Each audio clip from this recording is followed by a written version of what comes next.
নদিয়া নগরে নদিয়া নগরে নদিয়া নগরে আজ কি আনন্দ হলো রে দৌড়লো রে ভাই নিকা এলো রে দৌড়লো রে ভাই নিকা এলো রে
নামে উদ্ধারিয়া গেল রে গৌরল রে ভাইনিকা গেল রে গৌরল রে ভাইনিকা গেল রে নদিয়া নগরে নদিয়া নগরে নদিয়া নগরে দিয়া নন্দ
নদিয়া নগরে নদিয়া নগরে নদিয়া নগরে আজ কি আনন্দ হলো গৌরল রে ভাই নিকা এলো রে গৌরল রে ভাই নিকা এলো রে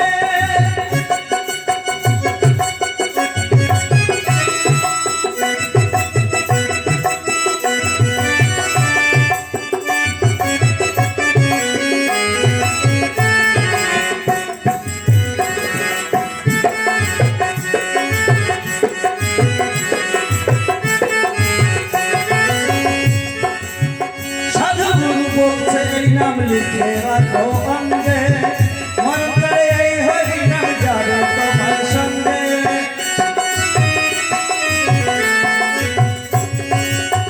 साधु गुरु बोलছে नाम लिखे राखो अंगे मन करे हरि नाम जानो तुम्हार संगे गो जाबे तुम्हार संगे मधुमाखा नामेर गुणे এই মধুমাখা নামের গুণে জীবের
भगवान की जय जय श्री राधे।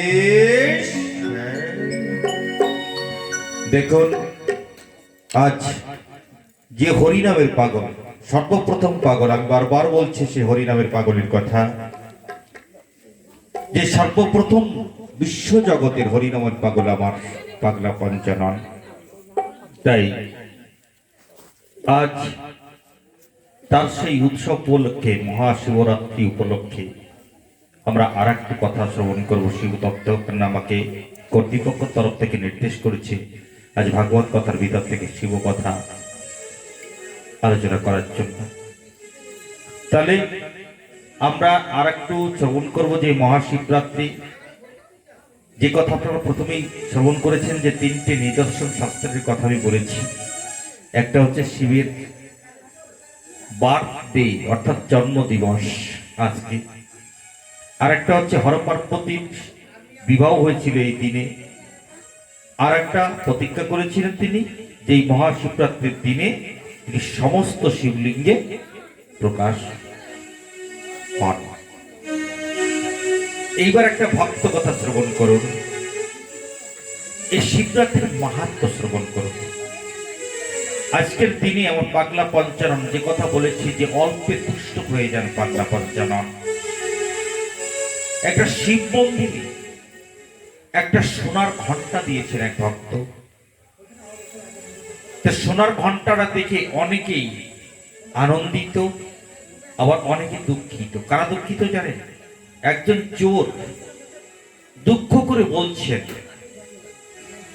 যে আমি যদি ওই দরজাটা খোলা পেতাম, কোনো কারণে যদি একটু ভিতরে যেয়ে ওই ঘন্টাটা আমি চুরি করে নিয়ে যেতে পারতাম, আমার জীবনে আর কোনোদিন কাজ করতে হতো না, চুরি করতে হতো না।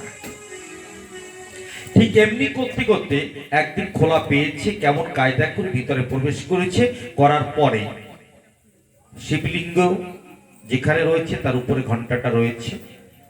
এইবার সেই চোর কি করেছে, যদি ঘন্টাটা পাড়তে যায় তাহলে হাতে নাগাল পাচ্ছে না।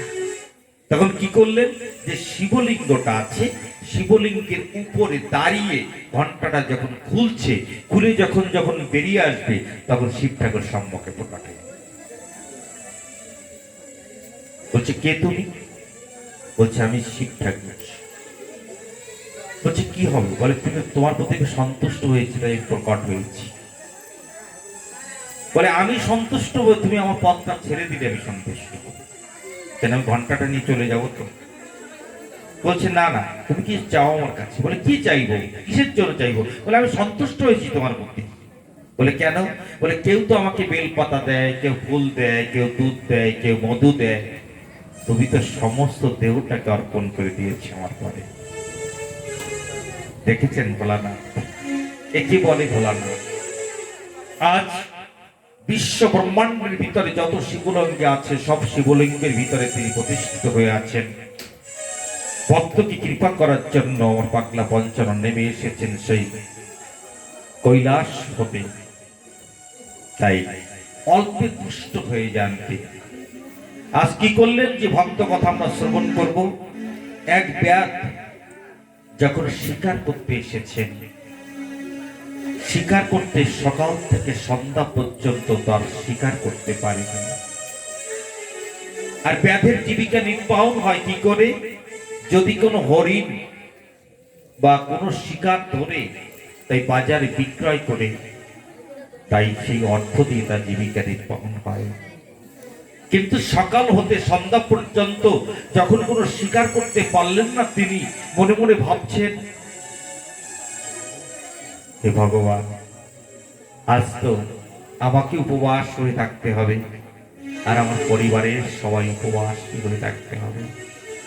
কিন্তু দেখুন শিব ঠাকুরের কি খেলা, পরিবারের সবাই অভুক্ত অবস্থায় পথপানে তাকিয়ে আছে, কখন সেই ব্যাধ শিকার করে বাড়িতে ফিরে আসবে।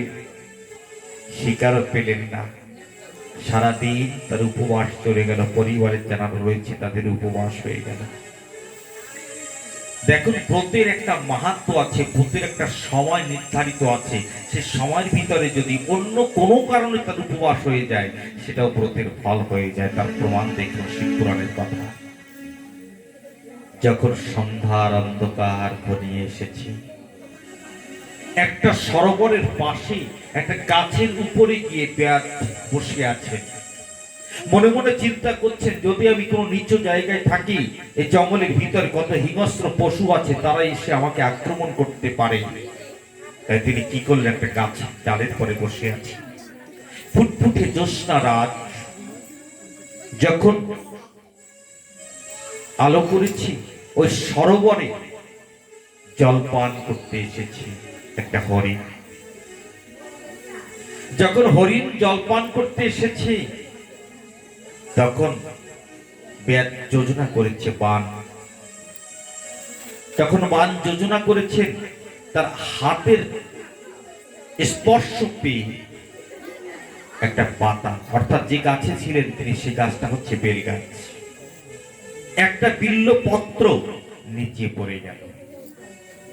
যখন নিচে পড়েছিল, ওই পাতার ভিতরে, জঙ্গলের ভিতরে বহুদিন পূর্বে একটা শিবলিঙ্গ ওখানে ছিল, এবং পাতায় যে জল ছিল, সেই জল যখন পড়লো আর বেল পাতা যখন পড়লো, প্রথম প্রহারের পুজো হয়ে গেল। শিবতীও সন্তুষ্ট হয়ে গেল। কিন্তু তা তো আর ব্যাস জানে না। সম্মুখে লক্ষ্য করছে হরিণকে। যখন হরিণকে লক্ষ্য করে বান নিক্ষেপ করবে, তখন হরিণ কাতর প্রার্থনা করে ডাক দিয়ে বেদকে বলছে, বেদ, তুমি আমাকে মেরো না। বলছে, কেন? তোমাকে মারবো না, তুমি জানো না যে তোমার মাধ্যমে আমার জীবিকা চলে, আমার জীবিকা নির্বাহ করতে হয়, আর তুমি বলছো আমাকে মেরো না? বলছে, কেন মারবো না, বলো না। তখন হরিণ ডাক দিয়ে বলছে যে বাড়িতে আমার ছোট ছোট শিশু আছে, আমার স্বামী আছে বাড়িতে। আমি তোমাকে কথা দিয়ে যাচ্ছি, সারাদিন আমি আহারের খোঁজে এসেছিলাম বনের ভিতরে, সন্ধ্যার অন্ধকার ঘনিয়ে এসেছি, ভেবেছিলাম সরোবর হতে একটু জল পান করে আমি চলে যাবো আমার গৃহে, কিন্তু তোমার সম্মুখে এসে হাজির হয়েছি। ব্যাস, তুমি আমাকে কৃপা করো, আমাকে ছেড়ে দাও। আমি তোমাকে কথা দিয়ে যাচ্ছি, বাড়িতে যে ছোট ছোট শিশু আছে, আমি শিশুকে কথা দিয়ে এসেছিলাম, আমি ফিরে এসে তোমাকে প্রাণ করে দুগ্ধ পান করাও।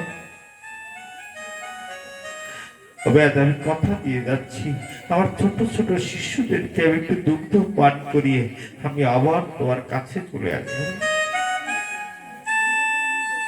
ব্যাগ বলছে, যদি ব্যাগের হাতের থেকে কোনো পশু ফিরে চলে যায়, সে কি আর কোনোদিন ধরা দেয়?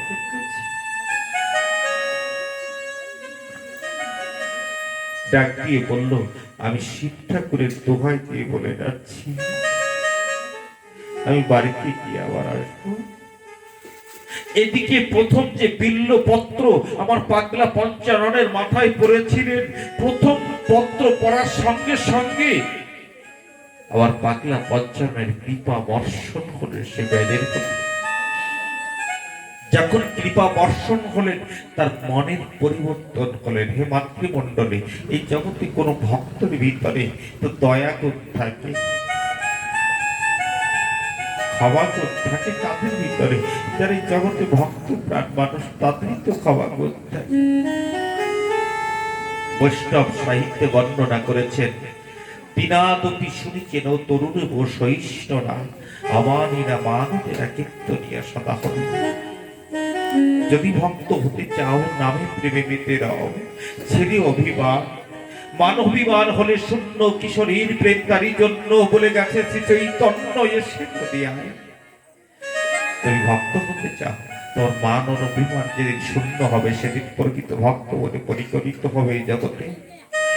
সেদিন যেখানে হরিভক্ত, কৃষ্ণ ভক্ত হরির নামে বাতোয়ারা হয়ে যায়, হরি নামে পাগল পরা হয়ে যায়, যদি শুদ্ধ ভক্ত হয়, গড়াগড়ি দিয়ে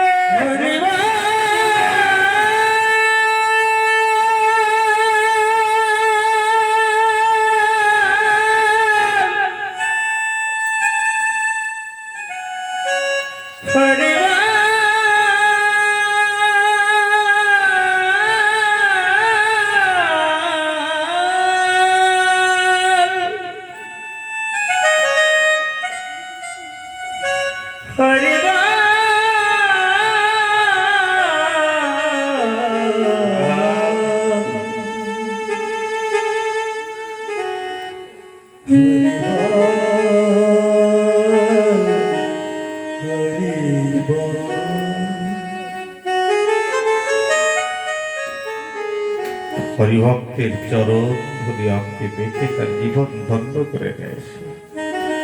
তাই তোমার চৈতন্য মহাপ্রভু বলেছেন, তিনাত বিশুরি যেন তরুণ সহিষ্ণরা অমান অমান কীর্তনিয়া সদা হবে। তাহলে এই ক্ষমাগুণ একমাত্র ভক্তের ভিতরে থাকে। কখন হয় ক্ষমাগুণ? যখন ভগবানের কৃপা তার ভিতরে আসে। তখন কোনো বৈষ্ণব ভক্ত দেখতে পারে, কোনো শিব ভক্ত দেখতে পারে, হরিভক্ত দেখতে পারে, মস্তকটা অবনত করে তাকে প্রণাম করতে ইচ্ছে হয়, তার ভিতরে দৈন্যতা চলে আসে। বিশ্বকবি রবি ঠাকুর বলেছে, আমার মাথা নত করে দাও প্রভু, তোমার ভক্তের চরণ ধুলির তলে, আমার শত অহংকার ডুবাও প্রভু আমার চোখের জলে। আমার মস্তক যদি অবনত হয় তোমার ভক্তের চরণের তলে বলে দিতে, আমার ভক্তের চরণ ধুলির তলে। আবার যদি কোনো অহংকার থাকে আমার চোখের তলে যেন অহংকার ধুই হয়েছে পরিষ্কার হয়ে যায়। কখন হয় মাতৃমণ্ডলী? যখন কোন ভগবানের কৃপা বর্ষণ হয় সে ভক্তের প্রতি। যে ব্যাধ স্বীকার করে, সারা জীবনে হিংসা করে, পশুকে নিধন করে, মদ করে, তার মাংস বিক্রি করে বাজারে। আজ যখন একটা বিল্লপত্র নিচে পড়েছিল, যদি বলেন বিল্লপত্র পড়েছে তাহলে কি বিল্লপত্রে ভগবান সন্তুষ্ট হন? বলে বৈকুণ্ঠ ধামে লক্ষ্মী নারায়ণ যখন বিরাজমান হয়েছিলেন, লক্ষ্মীর এক নাম চঞ্চলা। আমার নারায়ণ প্রভুকে ডাক দিয়ে বলছে, প্রভু যতক্ষণ তোমার চরণ সেবা করি ততক্ষণ আমার মন শান্ত হয়ে থাকে, তার পরবর্তীতে আমার মন বড় চঞ্চল হয়ে যায় কেন? নারায়ণ প্রভু বলল, তুমি একটা কাজ করতে পারো। বলে বৈকুণ্ঠ ধামে তুমি সর্বপ্রথম শিবের প্রতি ব্রত রাখতে পারো। বলে, হ্যাঁ প্রভু আমি শিব ব্রত করবো। আপনি যখন বলছেন, আমি সে বৈকুণ্ঠ ধামে শিবলিঙ্গ প্রতিষ্ঠিত করে ওর মা লক্ষ্মী ব্রত করেছিলেন শিব ব্রত। যখন শিবের ব্রত করছেন, ব্রত করতে গিয়ে 108টা ফুল চয়ন করে নিয়ে যখন এসেছে, আমার পাগলা পঞ্চানন মনে মনে চিন্তা করলেন, যেমন ভক্তা তুমি, তুমি আমার পুজো করতে এসেছো, আমি তোমার একটু পরীক্ষা করবো। হে মাতৃমণ্ডলী, আপনি যাকে ভালোবাসবেন না কেন, যাকে পুজো করতে যাবেন না কেন, কোন ধর্ম পথকে অনুসরণ করে জীবন যাপন যখন করবেন, দেখবেন তাদের ভিতরে দুঃখ চলে আসে, কষ্ট আসে, বাধা আসে, বিঘ্ন আসে। যারা এই ধর্মীয় কাজ করে তারা জানতে পারে, তারা ছাড়া কেউ জানতে পারে না। আজ যে অনুষ্ঠান হচ্ছে এখানে, এই 72 নম্বরে শিব পুজো উপলক্ষে যে অনুষ্ঠান হচ্ছে, যারা এই প্রোগ্রামকে নিয়ে আজ 10 থেকে 15 দিন কি 1 মাস আগে থেকে যোজনা করছে, যেমন আমার দাদু বসে আছে সম্পর্কে, কিন্তু জিজ্ঞেস করে দেখুন যিনি প্রোগ্রাম অর্গানাইজ করে, যারা পরিশ্রম করে, তাদের কত বাধা বিঘ্নের মাধ্যম থেকে এই অনুষ্ঠান সম্পাদিত করতে।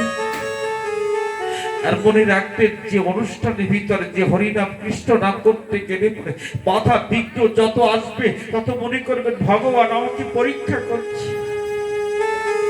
সেই বাধা বিঘ্ন আসার পরে যদি সে বিরক্ত হয়ে বলে, না আর এই প্রোগ্রাম কোনোদিন করবো না, মনে করবেন তার কৃপা আর হবে না। যখনই কোনো ধর্মীয় কাজ করতে যাবেন, তখনই দেখবেন কত বাধা বিঘ্ন আপনার মাথার পরে এসে হাজির হয়ে যাবে। একটা জিনিস ভাববেন, আজকের এই ভাগবত কথা হতে এতটুকু শিক্ষা নিয়ে যেন আমরা যেতে পারি বাড়িতে, যে গোবিন্দ যখনই কোনো বাধা বিঘ্ন আমার জীবনে আসছে, আমাকে বোধহয় ভগবান পরীক্ষা করছে,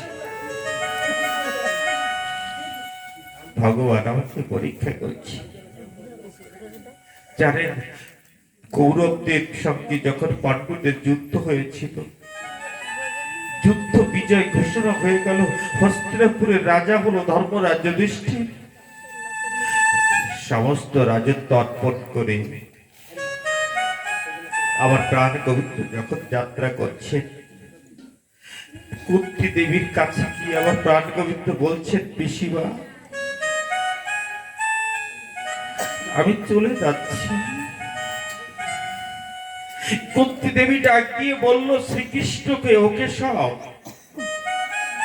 ইতিপূর্বে যখন তুমি কোথাও যেতে আমাকে বলতে পিসিমা আমি গিয়ে আসি, কিন্তু আজ তো তুমি বললে না আমি গিয়ে আসি, আমি চলে যাচ্ছি। আমার মনে হয় তুমি চলে যাচ্ছ আর ফিরে কোনো দিন এখানে হস্তিনাপুরে আর আসবে না। শ্রীকৃষ্ণ বলল, হ্যাঁ পিসিমা, আমি আর কোনোদিন ফিরে এখানে আসবো না। তাহলে আমার কাছে কেন এসেছো? কেশব বলছে, আমি যাওয়ার পুরাকালে পিসিমা যদি কোনো মনোবাসনা থাকে সে মনোবাসনা পূর্ণ করার জন্য আমি পিসিমার কাছে এসেছি। কিছু চাও পিসিমা তুমি আমার কাছে? কুন্তী দেবী বলল, হ্যাঁ, দুটো জিনিস চাই তোমার কাছে। বলে কি জিনিস? বলে একটা, প্রথম হচ্ছে আমি তোমাকে একটা ষষ্ঠাঙ্গে প্রণাম করতে চাই। আর একটা চাওয়া, বলে আর একটা চাওয়া চাই এই বিশ্ব ব্রহ্মাণ্ডের ভিতরে যত দুঃখ যত কষ্ট আছে তুমি এতে আমার মাথায় চাপিয়ে দিও। শ্রীকৃষ্ণ প্রশ্ন করলেন কুন্তী দেবীর কাছে, পিসিমা আমি না তোমার ভাতস্পুত্র, আমি না তোমার ছেলের সমান, ছেলেকে কি মা কোনোদিন প্রণাম করে পিসিমা? কুন্তী দেবী ডাক দিয়ে বলল, হ্যাঁ করে, তোমার মতো ছেলে হলে করে। বলে তারই কোনোদিন কি পঞ্চপাণ্ডবকে তুমি প্রণাম করেছো পিসিমা? বলে না। বলে তারা তো তোমার ছেলে, তাদেরকে কেন প্রণাম করনি? বলে তারা হচ্ছে পুরুষ, তুমি হচ্ছে আদি পুরুষ, তাই আমি তোমার চরণে একটা প্রণাম করতে চাই। আদি পুরুষের চরণ পদপদ্মে একটা প্রণাম করতে চাই, যার ইঙ্গিত ছাড়া বিশ্ব ভুবন চলতে পারে না, যার ইঙ্গিত ছাড়া বিশ্ব ভুবনের একটা পাতা পর্যন্ত লড়তে পারে না। আমি তোমাকে একটা প্রণাম করতে চাই এই জন্য। তাহলে বলো পিসিমা, আমি যখন বৃন্দাবনের মাটিতে ছিলাম বা যশোদা আমাকে প্রণাম করেছে কি বলো? আমার পিতা নন্দ মহারাজ আমাকে প্রণাম করেছে কি? তখন পিসিমা ডাক দিয়ে বলছে, কুন্তী দেবী ডাক দিয়ে বলছে, কেশব তুমি বলো, যদি তোমার মা যশোদা তোমাকে চিনতে পারত, তোমাকে কি দড়ি দিয়ে বাঁধতে পারত? ভগবানকে কেউ দড়ি দিয়ে বাঁধে? যদি নন্দ মহারাজ যদি তোমাকে চিনতে পারতো, একদিন তোমাকে বলেছিল না ঘর থেকে জুতো নিয়ে আসতে? তুমি পিতার জুতো মাথায় একখানা, মাথায় করে একখানা বুকে করে নিয়ে তোমার পিতার কাছে এনে দিয়েছিল। বলে হ্যাঁ। বলে বলো না, যদি কেউ জানতে পারতো তোমার পিতা তুমি অখিল বিশ্ব ব্রহ্মাণ্ডের মালিক, তাকে দিয়ে কি জুতো বোয়াতে পারতো? কিন্তু আমি জানি তুমি পুরুষ নাও, তুমি আদি পুরুষ, তাই আমি তোমার চরণ প্রান্তে একটা প্রণাম করতে চাই। দেখেছেন, কৃষ্ণকে যদি কেউ ভালোবাসে, কৃষ্ণকে যদি কেউ ভালোবাসে, তাহলে পরে কৃষ্ণ নামের কাটা। কৃষ্ণকে যদি কেউ ভালোবাসে, তাহলে তার জীবনে কতটা মাহাত্ম্য হয়ে আসে। আসুন আমরা একটা ভজন শ্রবণ করি।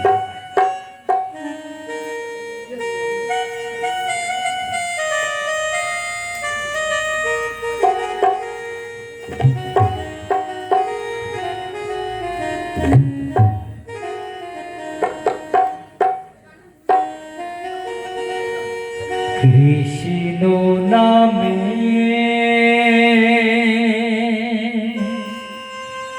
কাঙাল আমি,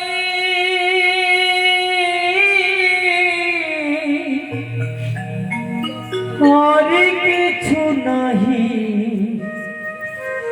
যেন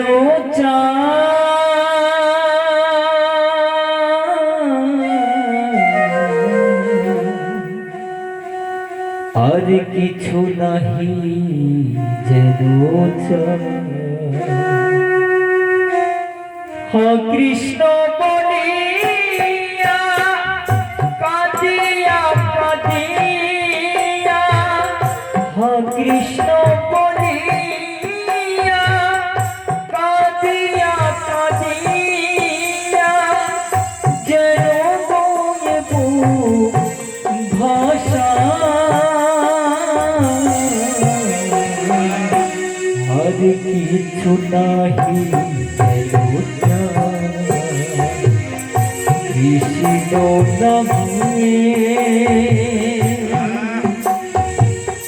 কাঙালি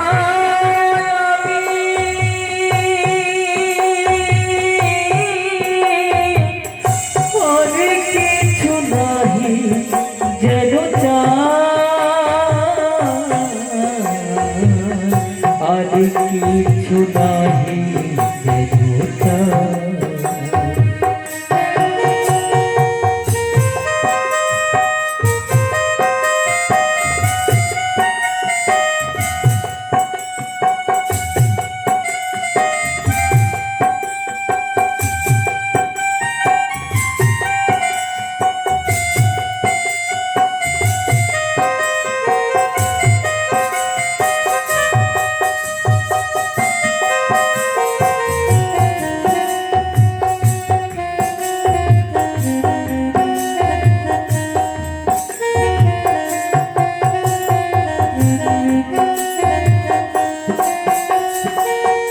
ভক্ত ভুক্ত অবশেষ ভক্ত পদ ভক্ত চরণ ধুলি আমার হয় যেন সফল আমার হয় যেন সফল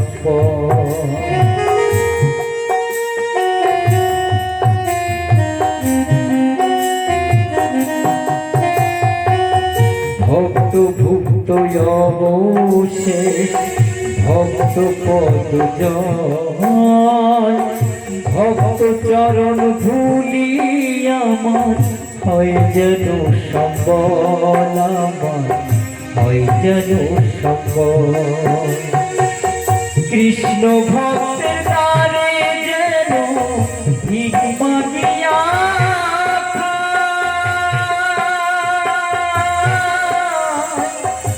আর কিছু নাহি যেন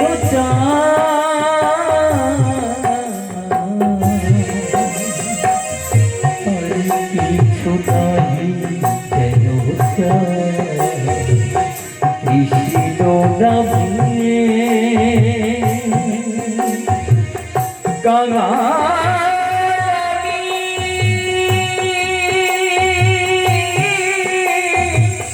আর কিছু নাহি যেন আর কিছু নাহি যেন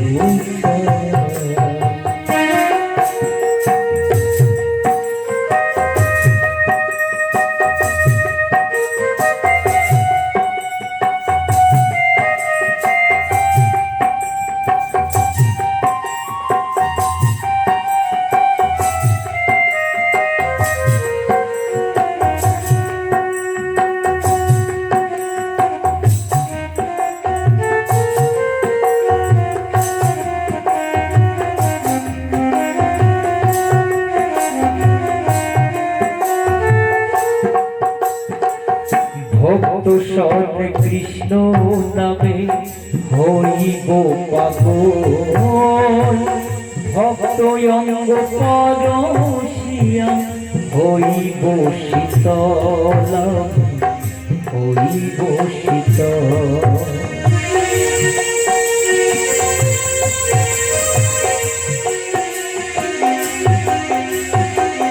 ভক্ত সৎ কৃষ্ণ নামে হইব পাগল ভক্ত অঙ্গ পরশিয়া হইব শীতল হইব শীতল কৃষ্ণ ভক্তের চরণ কোণে পাই যেন কোথায়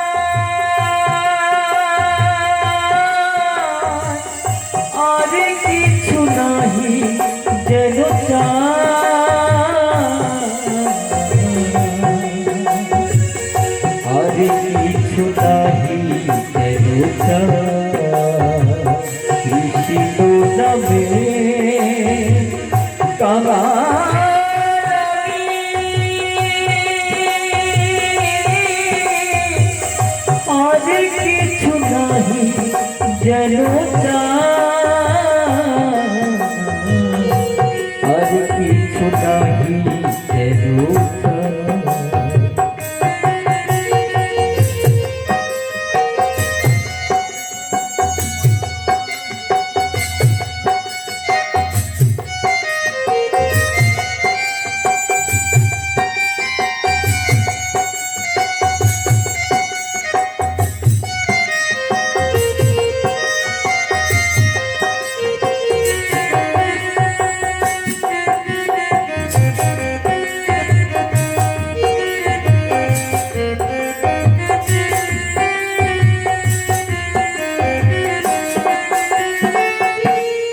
যেন বৃথায় গেল বাকি কটা দিন ভাবিতে ভাবিতে আমি হইলাম উদাসী হইলাম উদাসী এ জনম তো বৃথায় গেল বাকি কটা দিন ভাবিতে ভাবিতে আমি হইলাম উদাসী হইলাম উদাসী সত্যানন্দ বলে আমার আর তো গতি না আর কিছু নাহি যেন আর কিছু নাহি যেন কৃষ্ণ বলিয়া কাঁদিয়া কাঁদিয়া কৃষ্ণ বলিয়া কাঁদিয়া কাঁদিয়া নয়ন জল যেন বুক ভাষা আর কিছু নাহি যেন কৃষ্ণ নামে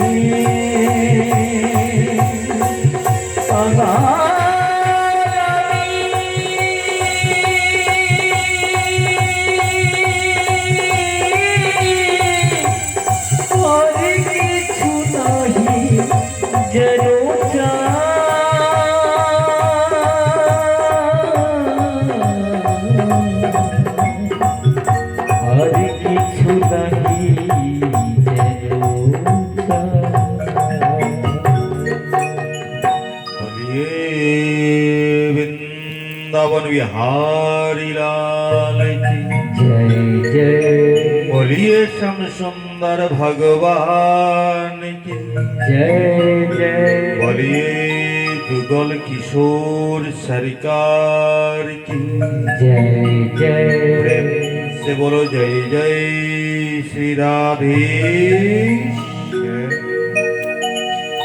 তাহলে কুন্তি দেবী আর কি চেয়েছিলেন? দুঃখ চেয়েছিলেন। কেন? যদি দুঃখ ভগবান কাউকে প্রদান করে, মনে করবেন ভগবানের কৃপা সদা সর্বক্ষণ তার প্রতি বর্ষণ হয়।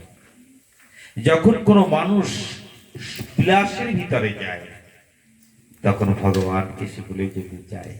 কুন্তি বুঝতে পেরেছিলেন, তিনি আদি পুরুষকে চিনতে পেরে তার কাছ থেকে তিনি দুঃখ চেয়ে নিয়েছিলেন। কিন্তু ভেবে দেখুন না, আমরা কোনো মন্দির প্রাঙ্গণে পুজো দিয়ে ভগবানের কাছে দুঃখ চাই কি আমরা কোনোদিন? কেননা দুঃখ চাইলে সুখ পাওয়া যায়, আর সুখ চাইলে দুঃখ পাওয়া যায়। তাই তো বুঝেই কুন্তি দেবী চেয়েছিলেন। যাই হোক, এইবার প্রত্যেকটা মানুষ যখন দেখবেন ধর্মীয় পথকে অবলম্বন করছেন, তখন কত বাধা বিঘ্ন তার জীবনে আসতে পারে। দেখে কোনোদিন বিচলিত হওয়া উচিত নয়। জানেন, গোপাল সাধু, সোনার মানুষ গোপাল সাধু একখানা গ্রন্থ আছে, তার একটা বাণীতে লেখা আছে যে অসৎ পথে থেকে কারোর মান প্রতিষ্ঠা বাড়ে, তাই দেখিয়া সত্য সরল পথ দিও না ছেড়ে। আকাশ বাতাস জল মাটি এসব সৃষ্টি কাহার, আমি মানুষ বলিব তারে, এই হুঁশ আছে যার। এই মহাবিশ্বের কৃতস্ব কি, আমি কিবা জানি পারি, এই ভাবনা থাকলে তোমার ওজন হবে ভারী। দেখেছেন, এই মহাবিশ্বখানা যিনি সৃষ্টি করেছেন, আমি তো একটা কীট সমতুল্য। এই ভাবনা যদি কার হৃদয় পন্থে থাকে, তার অনেক ওজন হয়ে যায় জগতে। আর যদি কেউ মনে মনে চিন্তা করে আমি যা পারি তার কেউ পারে না, আমি যা বুঝি তা কেউ আর বোঝে না, সে অনেক হালকা হয়ে যায় জগতে। তাই বাধা বিঘ্ন আসতে পারে। আজ ব্যাগকে ডেকে হরিণ বলছে, একটা বনের পশু বলছে, আমি শিবের নামে দোহাই দিয়ে যাচ্ছি। যখনই শিবের নামে দোহাই কথা বলছে, তখন ব্যাগ মনে মনে চিন্তা করছে, তাহলে আমি তোমাকে বিশ্বাস করলাম। প্রথমে বলেছি যে শিবের বিশ্বাসের প্রতিমূর্তি হচ্ছে শিব ঠাকুর। তাহলে সে বিশ্বাস করলো কখন? যখন শিবের কৃপা পেল, ভগবানের শিব ভগবানের কৃপা পেলে। যখন কৃপা পেলেন, ডাক দিয়ে বললেন, যাও তুমি, কিন্তু অতি শীঘ্র তুমি তোমার বৎসদেরকে দুগ্ধ পান করি আবার তুমি আমার কাছে চলে আসবে। পরে হ্যাঁ তাই হবে। বাড়িতে গিয়ে হরিণ দুগ্ধ দিচ্ছে আর সন্তানদেরকে ডাক দিয়ে বলছি, ওগো তোমরা আজ শেষবারের মতো আমার দুগ্ধ পান করে দাও। শিশুগুলো ক্রন্দন করে মাকে বলছে, কেন মা এই কথা কেন বলছো? মায়ের দুগ্ধ কি শেষবারের মতো কোনো সন্তান পান করতে পারে? হরিণী ডাক দিয়ে বলছে, তোমরা আর কোনোদিন আর দুগ্ধ খেতে পারবে না। বলছি কেন? বলে আমি একটা ব্যক্তি কথা দিয়ে এসেছি, তোমাদের কথা বলে আমি চলে এসেছি, তোমাদেরকে দুগ্ধ পান করি আমি আবার আমার জীবন সমর্পণ করে তোমার সেই ব্যাধের। হরিণ ছুটে এসে হরিণীকে বলছে, তুমি শিশুর কাছে থাকো, তোমার হয়ে আমি তার কাছে যাচ্ছি। আমি গিয়ে বলবো যে যদি কোন শিশু দুগ্ধ বর্ষ শিশুর মা যদি মারা যায়, সেই শিশুকে কি বাঁচানো যায়? তার মাকে রেখে তার পরিবর্তে আমি এসেছি। শিশু হরিণী তখন ডাক দিয়ে বলছে, বলো না, আমি একা হরিণী, আমি কি সংসারকে পোষণ করতে পারবো? সমস্ত বাচ্চাদেরকে আমি কি পোষণ করতে পারবো? উভয় স্বামী স্ত্রী যখন ক্রন্দন করছি, ছোট্ট ছোট্ট শিশুগুলো মা বাবাকে ডাক দিয়ে বলছে, তোরা কেউ ক্রন্দন করো না, চলো না, যদি মৃত্যুকে বরণ করতে হয় আমরা সপরিবারে গিয়ে ব্যাধের হাতে ধরা দেবো, আমরা সবাই মৃত্যুকে বরণ করবো। যদি জগতে থাকি তার একজন অপরের বিরহে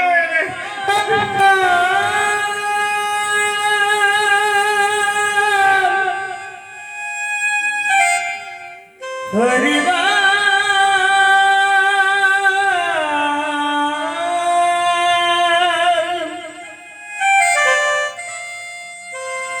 হরিবা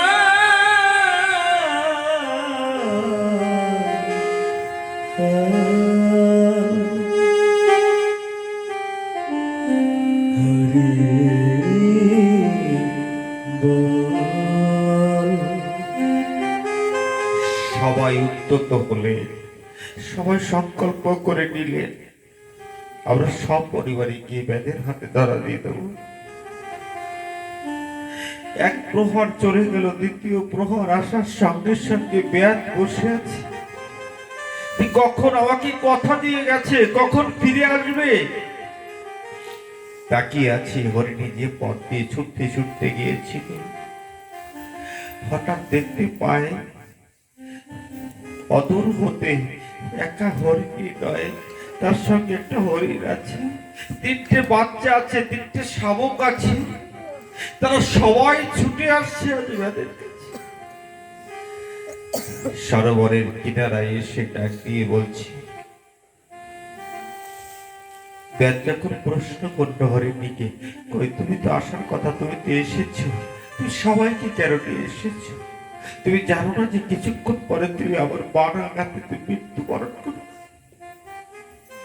হরিণী বলছে, হ্যাঁ আমি জেনেই সবাইকে নিয়ে এসেছি।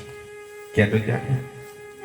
একটা পরিবারের ভিতরে মা বাবা ছেলে মেয়ে সবাই একটা সুখের বাসা পেতে এই জগতে বিস্তার লাভ করে। একের অপরের ছেড়ে কি থাকতে পারে কেউ? মায়ের স্থানে মায়ের ভূমিকা থাকে, বাবার স্থানে বাবার ভূমিকা থাকে। যিনি পুত্র হন তার পুত্রের জায়গা তার একটা ভূমিকা থাকে।